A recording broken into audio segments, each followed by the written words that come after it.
ننه جان برم. ننه دیگو اینجا باشه و همیان میبرم. کروزار جادوگریته. ها ننه چی شد روش باشه؟ بیا تو غذا خوردی؟ نه می چی داری؟ هیچی. خود چرا دیم میپرسی؟ میگم ننه نرفتی خونه مادر زنم؟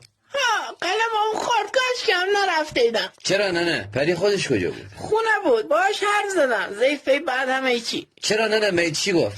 ازش میگم ابو طالب بیتابته بیا برگرد سر زنده گیس بریده میگه وای گنگ شدم اصلا. کسی میگه وای که دنده هاش مثل سیم سنتور نزده باشه در. نه بدبختم ندیه او پریوه راه که میره اونگاه ژله میدروشه. گفتم میری ورزشی جو قلم تراش شدی. گفت نه ای دختر رو ول کدیه برم. خب مادر زنم نظرش چی بود؟ هیچی.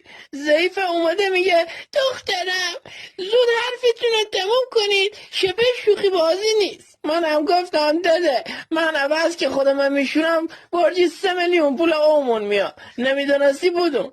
میخواستی بگید تو خودت شپش داری که دکتر زنان نهایی دستت کرده و گفته بود تو قبل دستشویی دست بشوره خیلی مهمتره. حساب کنی زنو دستش گوه کثیف‌تر بوده.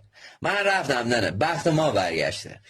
برو بابا گفتی غذا خوردی؟ ها خوردم. خب برو با امید خدا احتیاط کن.